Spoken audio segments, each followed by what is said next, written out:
নমস্কাৰ, মই ভনিতাই অন্য এটি ভিডিঅ'লৈ আপোনালোকক সকলোকে স্বাগতম জনাইছোঁ। আজি মই মাছ কেনেকৈ ধুম আপোনালোকক দেখাম আৰু কেনেকৈ বনাওঁ সেইটোও দেখাম, কিহেৰে বনাওঁ সেইটোও দেখাম দেই।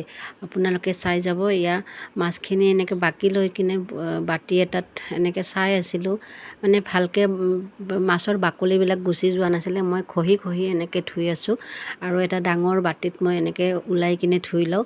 আৰু মাছৰ পিচকেইটা তাৰমানে বেপাৰীয়ে ভালকৈ কাটি দিয়া নাছিলে। এয়া মই এনেকৈ ধৰি আছোঁ, মায়ে এনেকৈ চুৰিৰে কাটি দি আছিলে।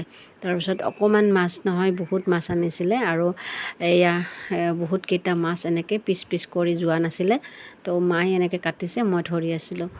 তাৰপিছত আৰু মাছখিনি মানে ইমান বাকলি আছে, মানে দৌৰাদৌৰিকৈ দিছিলে চাগে বেপাৰীটোৱে। তেখেতৰ চাগে টাইম নাছিলে, দেউতাৰো টাইম নাছিলে, দেউতায়ো দৌৰাদৌৰিকৈ লৈ আহিছে।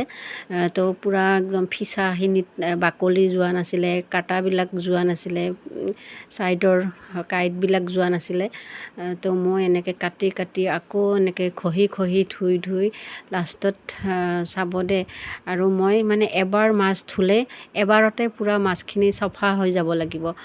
পূৰা এবাৰতে চাফা কৰি দিওঁ আৰু গোটেই লেতেৰাবোৰ এবাৰতে মই খেদাই দিওঁ। এক পিচকৈ এনেকৈ ঘঁহি ধুই দিওঁ। আৰু ভিতৰত যে এটা কলা থাকে, সেই কলা চামনিটো মই পেলাই দিওঁ। তাৰপিছত এনেকৈ ধুই দুবাৰ তিনিবাৰমান ধুওঁ, কিন্তু প্ৰথমবাৰ মই এনেকৈ পূৰা ঘঁহি দিওঁ আৰু পূৰা আঁতি থৈ আছোঁ এক পিচকৈ এনেকৈ ধুই। তাৰপিছত আৰু দুবাৰ তিনিবাৰমান ধুম মই, সেইখিনিও মই আপোনালোকক দেখাম। আপোনালোকে চাই যাব আৰু ভিডিঅ'টো ভাল পালে আপোনালোকে সকলোৱে লাইক কমেণ্ট কৰিব আৰু শ্বেয়াৰ কৰি দিব। তাৰপিছত এইয়া মাথাটো এনেকৈ ফুলখিনি মাথাটোৰো পেলাই দিয়া নাছিলে, এইখিনিকো মই চফা কৰি দিছোঁ।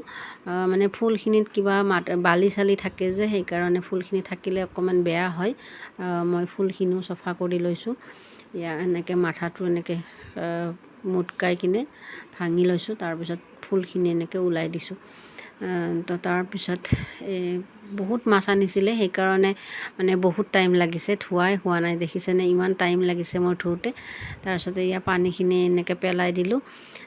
দি জাবৰবিলাক বেচিনত পেলা নাই বাৰু, নহ'লে ফুটাটো মাৰ যাব যে, ডাষ্টবিনতে পেলাই দিলোঁ। তাৰপিছত আৰু এনেকৈ আৰু পানী লৈ কিনে আৰু ধুম, এইখিনিও চাব, মই দেখাই যাম আপোনালোকক। তাৰপিছত যে এইবাৰ ধুলে যে পানীটো বহুত চাফা পানী ওলাব, মানে এবাৰতে মোৰ গোটেই মাছখিনি চফা হৈ যায়। দেখিছেনে? তাৰপিছত এয়া শাক বনাইছোঁ, মই শাক ভাজি বনাইছোঁ আৰু ফুলকবি আলু বিলাহীৰে এনেকৈ মাছৰ আঞ্জাটো এনেকৈ বনাইছোঁ। কেনেকৈ বনাইছোঁ মই আপোনালোকক নাই দেখুওৱা, যিহেতুকে সকলোৱে জানেই ন এনেকুৱাকৈ বনাব। মানে এইটো সকলোৱে খায় যিহেতুকে সকলোৰে ঘৰত। এয়া বিলাহী আলু ফুলকবিৰে বনাইছোঁ। Thank U.